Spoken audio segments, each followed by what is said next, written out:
역사란 굉장히 중요합니다. 역사는 거울과 같습니다. 과거 역사를 통해 현재를 조명하고 미래를 설계합니다. 또한 역사 의식이 없는 백성, 역사를 모르는 민족은 우매한 민족이 되는 겁니다. 더 나아가 자기 역사를 부정하는 민족, 신뢰가 없고 발전이 없습니다. 역사는 마치 디딤돌 같습니다. 그래서 그 역사를 딛고 미래를 향해서 나아가야 합니다. 성경은 하나님의 역사를 거울처럼 우리에게 보여주고 있습니다. 잘한 것은 잘한 대로, 또 잘못한 것은 잘못한 대로 그 역사를 기록되어 있어요. 우리는 다윗 왕의 가문이 마태복음 1장을 피면 그 예수님의 족복 가운데 나옵니다. 마태복음 1장 6절에 보면 이새의 다윗 왕을 낳으니라. 다윗은 우리아의 아내에게서 솔로몬을 낳았다. 여러분, 다윗은 자기 아내가 아닌 다른 사람의 아내로부터 솔로몬을 낳았다고 하는 정말로 왕의 가족의 가족사가 굉장히 부끄럽게 나타나는데 그걸 그대로 기록하고 있어요. 참, 여러분, 성경의 역사는 진리이기 때문입니다. 그렇기 때문에 성경은 진리입니다. 여러분, 그대로 기록되는 거예요. 특히 우리 지도자들은 항상 세 가지 소리를 늘 듣기를 사모하고 살아야 돼요. 하나는 역사의 소리를 들어야 합니다. 역사는 다음 세대에게 물려줄 유산입니다. 또 하나는 이 양심의 소리를 들어야 돼요. 양심은 인간에게만 주신 하나님의 선물입니다. 이 양심은 선악을 분별하도록 자신의 내면 속에서 자식있는 소리가 바로 양심입니다. 또 하나는 하나님의 소리를 들어야 합니다. 이사야 55장 3절에 너희는 귀를 기울이고 하나님께 나와서 들으라는 거 들어라. 하나님의 소리를 들어라. 그러면 너희 영혼이 살리라고 말씀하셨습니다. 성경에는 나라가 흥왕합니다. 평화가 옵니다. 그랬던 시대의 역대 왕들을 보면 이 세 가지의 공통점이 있어요. 하나는 백성을 사랑하고 정직한 왕이었습니다. 또 하나는 모든 우선순위를 하나님께 둔 왕이었어요. 세 번째는 하나님과 동행했고 하나님께서 기뻐하지 않는 일은 목숨을 걸고 우상이나 산당을 제거해버리는 하나님 편에 선 그런 왕들. 이런 시대에 나라가 흥했습니다. 평화가 있었습니다. 여러분, 다윗이 그러했고 여호사밧이 그러했고 히스기야 시대가 그러했습니다. 반면에 인생의 말로가 비참하게 끝났던 왕들을 보면 두 가지 특징이 있어요. 하나는 그들은 하나님을 떠나고 하나님을 버렸습니다. 또 하나는 하나님을 분노케 한 그런 왕들이에요. 여러분, 대표적인 왕이 북이스라엘의 7대 왕이었던 아합이에요. 아합 왕은 하나님만 오직 믿고 하나님만 섬기던 유일신앙의 생태계, 이 생태계를 파괴시킨 왕이 아합이에요. 이 생태계가 얼마나 중요한 줄 알아요? 지금 기후변화가 얼마나 심한지 1도가 지구상의 온도가 올라가면 쉽게 말해서 인천 앞바다가 물이 올라와 가지고 인천을 다 도시를 없애버린대. 1도가 올라가면 지금 전 세계에 사막이 이루어지고 있답니다.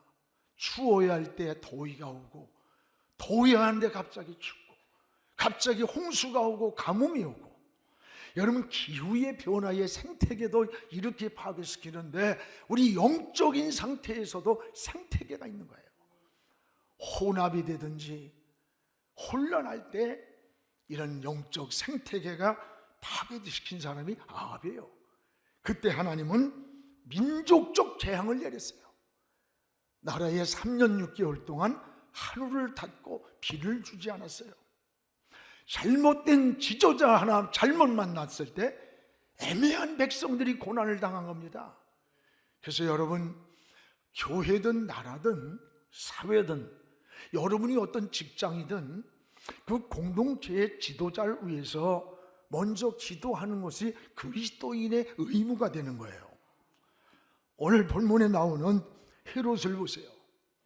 그는 역사의 소리를 외면할 뿐 아니라 양심의 소리도 듣지 않아요.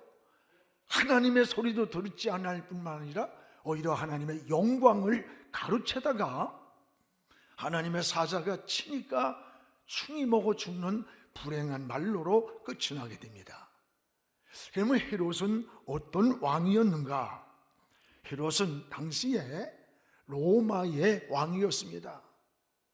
그러나 결과에 하나님께 버림을 받았고 충이 먹어 죽는 비참한 말로로 끝나는 그런 왕의 모습을 오늘 소개합니다.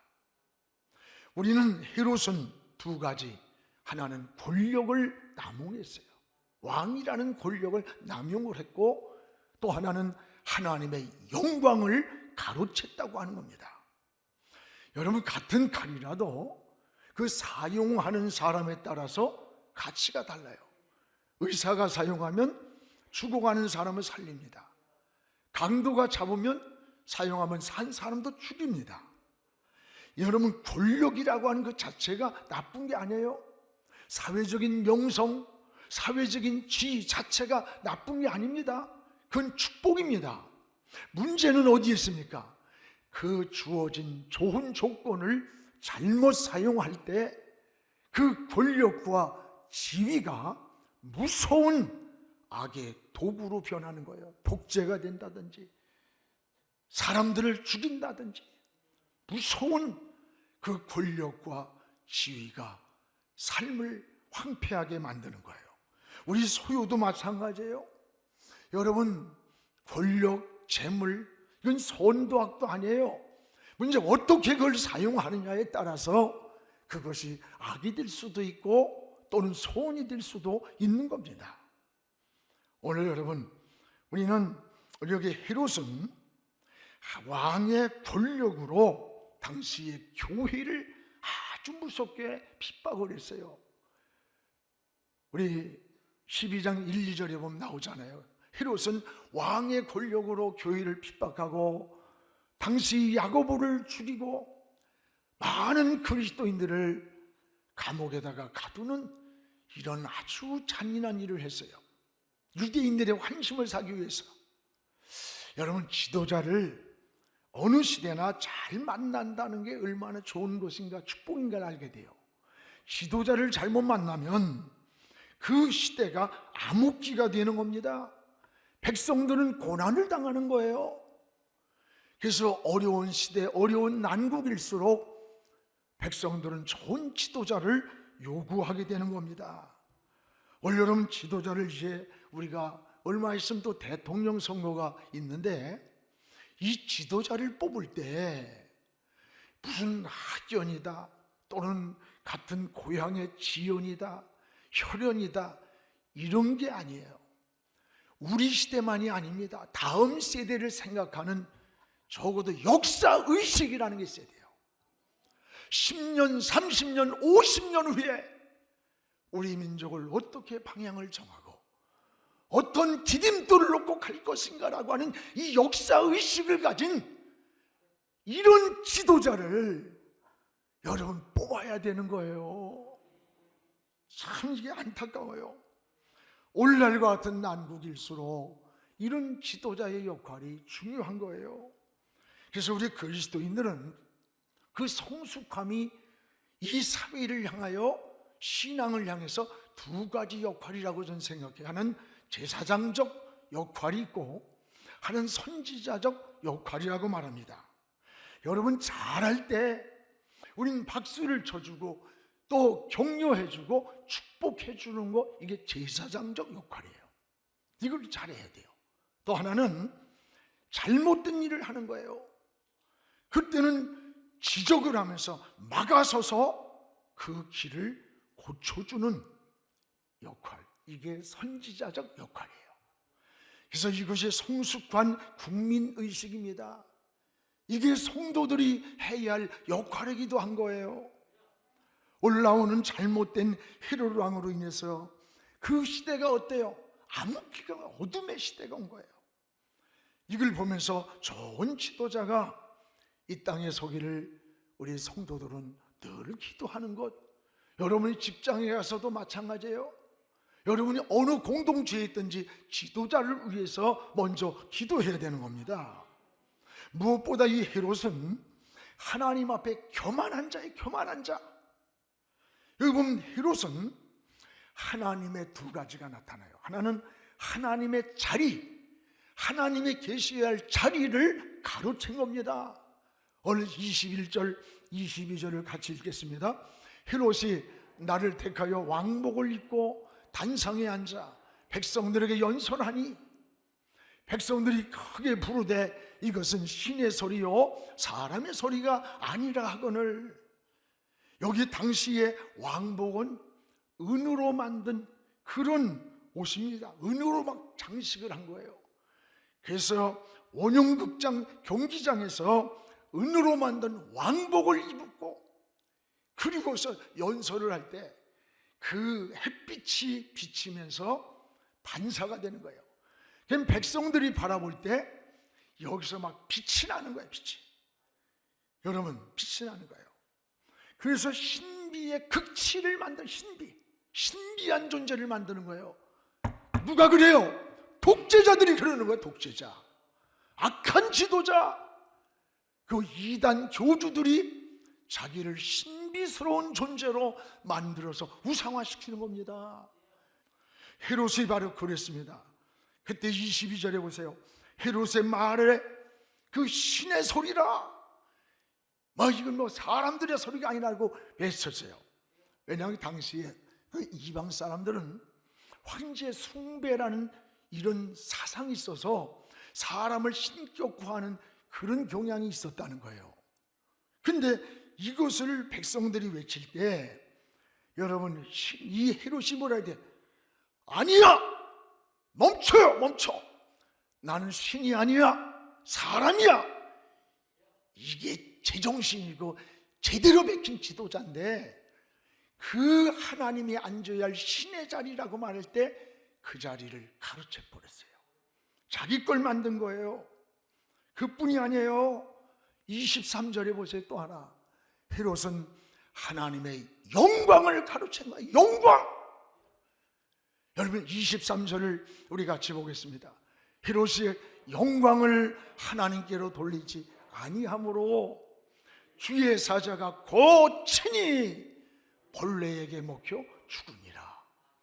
영광을 하나님께로 돌리지 아니했다. 그 영광을 가로챘다는 거예요. 여러분, 영광이 뭔지 알아요? 따라해봐요. 영광은 오직 창조주 하나님의 것이다. 영광은 오직 창조주 하나님의 거예요. 우리 피조물은 우리는 영광을 가질 수 없고 받을 수가 없어요. 우리는 피조물이에요. 그래서 창조주 하나님께만 영광을 돌려야 되는 거예요. 이게 우리의 믿음이고 지혜고 삶이에요. 그런데 헤롯은 그 하나님께 돌려야 할 영광을 자기 것으로 가로챘다는 거예요. 여러분, 찬송가에 이런 찬송가 있지요. 모든 영광을 하나님께, 모든 영광을 하나님께, 온 마음과 뜻을 다해 주 사모합니다. 모든 영광을 하나님께. 할렐루야. 우리 한번 같이 불러보겠습니다. 모든 영광을 하나님께, 모든 영광을 하나님께, 마음과 뜻 다해 주여라 합니다. 모든 영광을 하나님께. 할렐루야. 여러분, 내가 건강해도 사업이 잘 돼도 하나님이 주신 축복이라고 고백해야 돼요. 자녀가 공부를 잘하고 성공을 했어도 하나님이 주신 지혜라고 말해야 돼요. 여러분, 헌신을 하고 충성을 했어도 내게 하나님이 이런 감동을 주신 게 너무 감사하다고 말해야 되는 거예요. 영광은 창조주 하나님의 것이에요. 우리는 하나님께만 영광을 돌려야 되는 겁니다. 이것이 여러분 하나님의 은혜를 누리고 사랑을 받고 복을 받는 비결인 거예요. 그런데 이 헤롯은 어떻게 했어요? 두 가지, 하나님이 계셔야 할 자리를, 신의 자리를 자기가 가로챈 거예요. 하나님의 영광의 자리를 가로챘습니다. 하나님은 하나님의 영광을 가로챈 이 헤롯 왕의 말로를 보십시오. 말로가 어땠는가? 여기 23절에 주의 사자가 그를 치셨다는 거예요. 우리 23절 같이 한번 읽겠습니다. 헤롯이 영광을 하나님께로 돌리지 아니함으로 주의 사자가 곧 친히 벌레에게 먹혀 죽으니라. 여기에 헤롯을 치셨다는 뜻은 지난주에 설교했던 천사가 감옥에 갇혀있던 중보기도하던 그 시간에 베드로의 옆구리를 쳐서 그를 끄집어내서 살렸다는 뜻과 원문이 같아요. 쳤다는 말이. 그런데 오늘 헤롯이 하나님의 영광을 가로채니까 주의 사자가 치셨는데 이것은 헤롯을 죽이려고 치신 하나님의 손이에요. 여러분, 저기는 베드로는 살리려고 욕구를 치셨는데 오늘 하나님이 치신 손은 헤롯을 죽이려고 친 손이에요. 하나님이 손을 댄 거예요. 하나님이 손을 대면 누구도 막을 자가 없습니다. 이걸 알아야 돼요. 사무엘상 2장 6절 7절에 우리 같이 읽읍시다.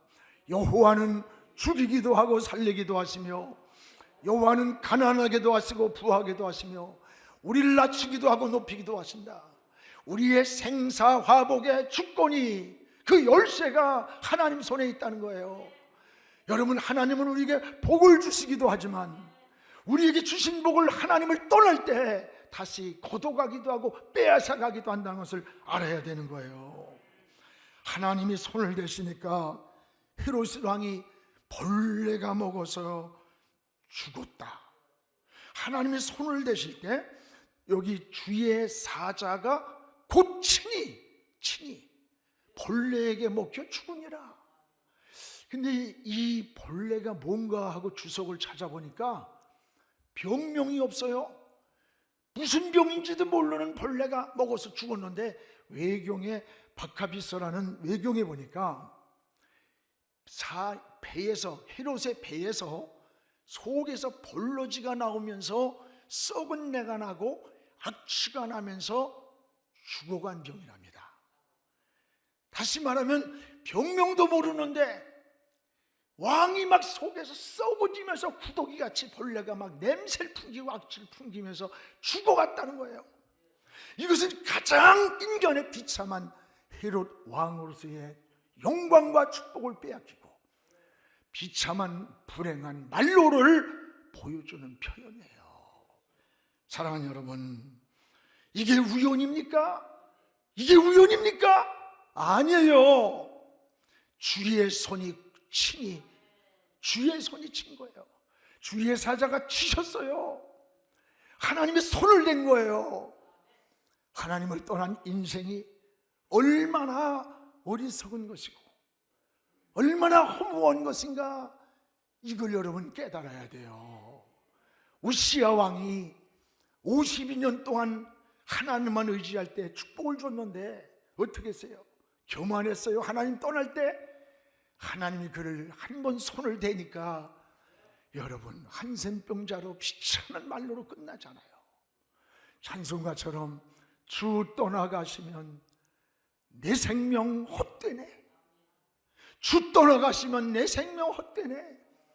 기쁘고 슬플 때 늘 나와 함께 계시옵소서. 이게 우리의 신앙의 고백이 되기를 축복합니다. 여러분, 초대교회는 이런 환난, 이런 고난 속에서 오히려 하나님의 말씀이 더 흥왕했다, 이렇게 말씀합니다. 오늘 24절을 우리 같이 한번 읽어보겠습니다. 하나님의 말씀은 흥왕하여 더하더라. 하나님의 말씀은 흥하고 왕성하게 더 퍼져나가더라. 여러분, 이게 좋은 환경입니까? 교회를 박해하고 야고보를 죽이고 베드로를 죽이려고 하던 천하를 호령하는 이 헤롯이 하나님의 자리를 가로채고 영광을 가로챌 때 하나님이 손을 대니까 벌레가 먹어가지고 죽는 이걸 보고는 초대교회 성도들은 하나님이 멀리 계시고 하나님이 안 계신 것처럼 느꼈던 위협과 불안과 두려움에서 하나님의 실존을 발견한 거예요. 하나님의 살아계심을 체험한 거예요. 하나님은 지금 우리 곁에 계시구나, 우리와 함께하고 계시구나. 안 보이지만 여러분, 하나님의 손은 항상 그들과 함께 계셨고, 침묵하는 것 같았지만 역사 속에서 움직이는 하나님의 손, 이걸 초대교회가 체험한 거예요. 그렇습니다. 사랑하는 여러분, 도저히 우리가 감당할 수 없을 때, 너무 힘들고 지치고 그럴 때가 있잖아요. 어느 때는 건강적으로도 그렇고 가정도 그렇고 자녀가 속을 썩이기도 하고 때로는 경제적으로 무너지기도 하고, 이럴 때에 낙심하지 마십시오. 안 보는 것 같으나 보고 계십니다. 하나님은 침묵하는 것 같으나 우리 개인을 섭리하시고 나라를 섭리하시고 역사 속에 섭리하는 섭리 있어요. 성경은 너희를 고아처럼 하나님은 버려두지 않는다고 했습니다. 여러분, 버려두지 않습니다. 끝까지 하나님을 의지하시기 바랍니다. 우리가 도저히 감당할 수 없을 때, 우리가 도저히 살 수 없을 때, 그때 우리 하나님의 손이 나타나요. 하나님의 손이 붙잡아줘요. 하나님의 손이 여러분 보호해 주는 거예요. 우린 죽으나 살아 끝까지 하나님 바라봅시다. 하나님 의지합시다. 하나님께로 나가시기 바랍니다. 하나님 앞에 무릎 꿇고 주의 이름을 부르는 하나님의 백성들이 되기를 주의 이름으로 축원합니다. 여러분, 지금 코로나가 너무 가장 무서운 게 뭐라고 생각돼요? 다른 게 아니에요. 저는 뭐 경제적인 거 뭐 많이 있겠지만 신앙적인 사람은 영적인 잠이 드는 데 하나가 있고, 또 하나는 신앙이 병이 들어서 지금 무너지고 있는데 이걸 못 느끼고 있는 거야. 여러분, 코로나 방역으로 한국교회가 지금 10,000교회가 문을 닫았다는 정부의 통계입니다. 공식적인. 이 코로나 기간에 10,000교회가 없어졌어요. 10,000교회를 세우려면 얼마나 힘든 줄 알아? 지금 성전 예배가 무너졌습니다. 기도 소리가 멈췄습니다. 영적인 잠이 들었습니다. 지금은 무서운 영적 환난기를 만났는데 문제는 우리가 그렇게 느끼고 있습니까? 위기를 느낍니까?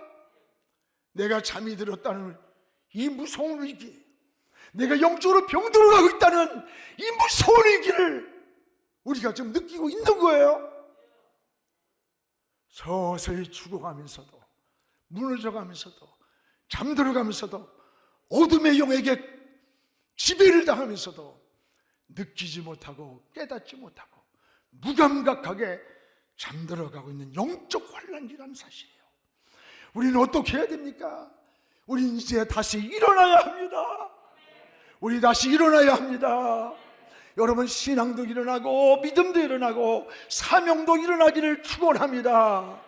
여러분, 가정도 일어나고 자녀도 일어나고 인생도 일어나야 삽니다. 이게 사는 길입니다. 그래서 우리는 11월 1일부터 일주일 동안 특별 새벽 기도를 갖기로 했어요. 우리 모두가 다시 일어나는 기회가 되기를 축복합니다. 영적인 잠을 깨우시기 바랍니다. 이것만이 사는 길이에요. 이스라엘 백성들이 홍해바다가 앞을 막을 때 밤새도록 부르짖던 그 새벽에 동풍이 일어나서 홍해를 갈라서 육지처럼 건너겠어요. 여러분, 하나님께 부르짖어 다시 일어날 때 하나님의 축복의 동풍이 불어오기를 축원합니다. 여러분 앞에 가로막고 있는 장애물이 갈라지기를 주의 이름으로 축원합니다. 야복강에서 환도뼈가 부러지듯이 밤을 새워 기도하던 야곱이에게 새벽 아침 해가 뜰 때 분이엘의 새 아침을 맞이했어요. 분이엘이 뭐예요? 하나님의 얼굴을 만난 거예요. 여러분, 하나님의 얼굴을 보아야 돼. 영이 열려야 돼. 눈이 열려야 돼. 귀가 열려야 돼요. 계시록 7교회마다 귀 있는 자는 성령이 하는 소리를 들으라는 거. 영적인 주의 음성을 들어야 돼요. 하나님의 역사를 보도록 눈에 비늘이 떨어지고 다시 깨어나야 돼요. 다시 일어나야 돼요. 이것이 우리의 살 길인 줄로 믿습니다. 기도하겠습니다.